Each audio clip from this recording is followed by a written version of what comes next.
అధ్యక్ష, ఇప్పుడు గౌరవ ఉప ముఖ్యమంత్రి గారు బట్టి విక్రమార్క గారు 42 పేజీల బుక్ను మాకు ఇచ్చి 4 నిమిషాలు కాలేదు. కనీసం ఇది మేము చదవకుండానే ఈరోజు మమ్మల్ని మాట్లాడమంటున్నటువంటి పరిస్థితి. నిన్నటి నుంచి నేను మన అసెంబ్లీ సెక్రటరీ గారిని, మీ ఆ కార్యాలయాన్ని కూడా ఈ సభలో నోటు మీరు ముందుగా ఇవ్వండి, అట్లీస్ట్ సభ్యులు ప్రిపేర్ అయ్యి రావడానికి ఉంటుందని చెప్తే ఈ నోటు ఈరోజు సభలో వారు లేచి మాట్లాడడం స్టార్ట్ అయిన తర్వాత మా చేతిలో పెట్టినారు. Then how a member can speak on this అధ్యక్ష? భవిష్యత్తులోనైనా నేను మీతో కోరేది ఒకటే, అట్లీస్ట్ ప్రభుత్వం టేబుల్ మీద పెట్టేటువంటి పేపర్ను ముందు రోజు సభ్యులకు ఇచ్చినట్టయితే సభ్యులు ప్రిపేర్ అయ్యి రావడానికి ఉంటుంది. రెండవది అధ్యక్ష, మీతో ఒక సబ్మిషన్. మీరు ఈరోజు కూడా కొత్త సభ్యులు 57 మంది ఉన్నారు, వాళ్ళు కూడా చక్కగా నేర్చుకోవాలి, సహకరించాలన్నారు. తప్పకుండా మేము సహకరిస్తాం. కానీ మీరు కూడా దయచేసి సభ్యుల హక్కులను కూడా కాపాడాలి. ప్రొటెస్ట్ అనేది మెంబర్స్ యొక్క రైట్. ప్రభుత్వం ఇచ్చిన సమాధానంతో సభ్యులు సంతృప్తి పడినప్పుడు ప్రొటెస్ట్ చెప్పే హక్కు సభ్యులకు తప్పకుండా ఉంటుంది. చాలా ఏళ్ళుగా మీరు సభలో ఉన్నారు, మేము ఉన్నాం. ఎప్పుడైనా సభ్యులకు ప్రొటెస్ట్ మీద తప్పకుండా అవకాశం ఇస్తారు అధ్యక్ష. కానీ మొన్న మీరు దురదృష్టవశాత్తు ఇవ్వలేకపోయినారు. భవిష్యత్తులోనైనా సభ్యుల హక్కులు కాపాడాలని, సభను మరింత హుందాగా నడపాలని, దానికి మా పూర్తి సహకారం అందిస్తామని కూడా మీ ద్వారా తెలియజేస్తున్నాను.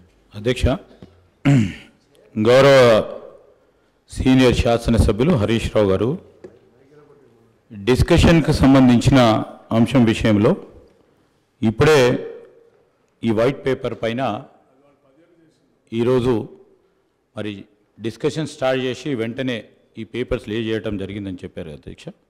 వారికి కూడా తెలుసు, వారికి కూడా చాలా అనుభవం ఉంది. గతంలో కూడా అన్ని సందర్భాల్లో, ఒక్క సందర్భం తప్ప అన్ని సందర్భాల్లో కూడా ప్రతి షార్ట్ డిస్కషన్ పైన డిస్కషన్ మొదలు అవుతానే పేపర్స్ లే చేయటం జరిగింది అధ్యక్ష. అనేక సందర్భాల్లో మేము అటు ఉండి కూడా మరి పెద్దలు హరీష్ రావు గారు చెప్పినట్టు మేము కూడా అదేవిధంగా ప్రస్తావన తీసుకొచ్చాం. కానీ మార్పు తీసుకొచ్చే ప్రయత్నంలోనే ఉన్నాం. మేము మార్పు తీసుకొచ్చే ప్రయత్నంలో ఉన్నాము. డెఫినెట్లీ వారు చెప్పిన ఒక పాజిటివ్ అంశాన్ని కూడా మరి మీరు అనుమతిస్తే వచ్చే బడ్జెట్ సమావేశం నుంచి తప్పకుండా తీసుకెళ్లే ప్రయత్నం చేస్తాం అధ్యక్ష. వారు కూడా చెప్పినట్టు ఈరోజు నేను చెప్తా ఉన్నాం అధ్యక్ష, we are open for any discussion అధ్యక్ష. కానీ పాజిటివ్ క్రిటిసిజం, కన్స్ట్రక్టివ్ క్రిటిసిజం చేస్తే వీఆర్ ఓపెన్.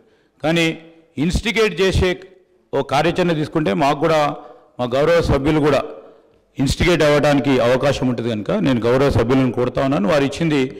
వారు చెప్పింది డెఫినెట్లీ మేము గతసారి కూడా గత శాసనసభలో కూడా అడిగాం, మనం డిసెంట్ చెప్పడానికి అవకాశం ఉండాలి, వాయిస్ ఉండాలని. తప్పకుండా వారు చెప్పిన ఒక సూచికను మీరు అనుమతిస్తే మేము పరిగణలోకి తీసుకోవటం జరుగుతుంది మనవి చేస్తున్నాం అధ్యక్ష.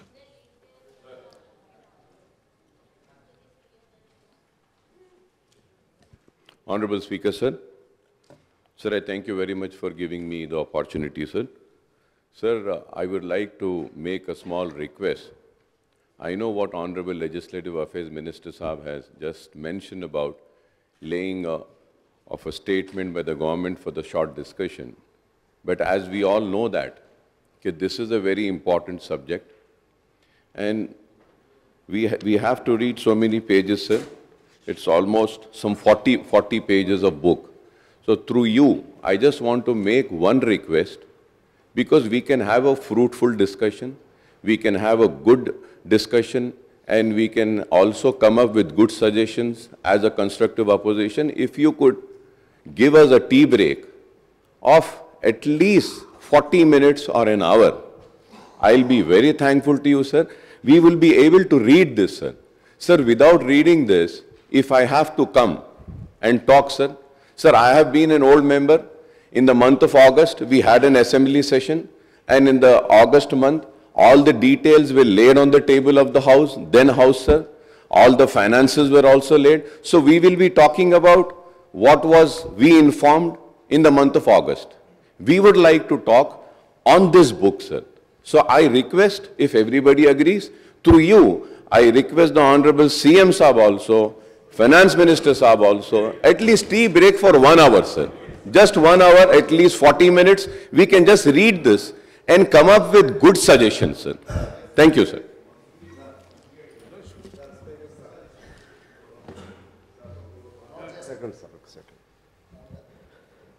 హరీష్ రావు గారు అలాగే అక్బర్ గారు చెప్పిన విధంగా మాలాంటి వాళ్ళు కూడా కొద్దిగా ఇబ్బందిగానే ఉంది.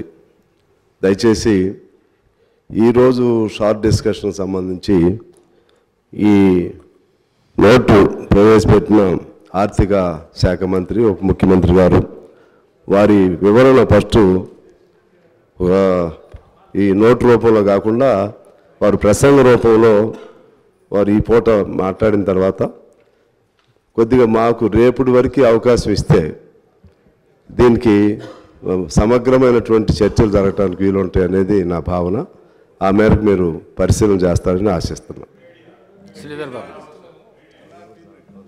సార్, పెద్దలు అక్బరుద్దీన్ గారిని సాంబశివరావు గారు చెప్పిన విషయాలకు సంబంధించి మాకు కూడా మొత్తం వ్యవహారాలకు సంబంధించి శాసనసభ వ్యవహారాలకు సంబంధించి ఒక మార్పు తీసుకురావాలి అనే అంశంతో ఈరోజు వారు చెప్పిన సలహా సూచనలు తప్పకుండా మీరు అనుమతిస్తే డెఫినెట్లీ సార్ వారు చెప్పిన సలహా ప్రకారం మీరు టీ బ్రేక్ ఇచ్చి మేము ఒక మంచి ఆలోచనతోనే రాబోయే కాలంలో ఈ ఆర్థిక వ్యవస్థను మెరుగుపరిచే ప్రయత్నంలో ముందుకు వెళ్తున్న తరుణంలో వారిచ్చే మంచి సలహా సూచనలు తీసుకెళ్లే ప్రయత్నంలో ఉన్నాం కాబట్టి మీ అనుమతితో డెఫినెట్లీ మీరు టీ బ్రేక్ తర్వాత చర్చకు మొదలు పెడతాం అధ్యక్ష. పెద్దల హరీష్ రావు గారికి అయితే అవసరం లేదు అధ్యక్ష, ఎందుకంటే వారు అనుభవజ్ఞులు, వారు మొత్తం ఆర్థిక నేను అందుకోసమే చెప్తా ఉన్నాను అధ్యక్ష.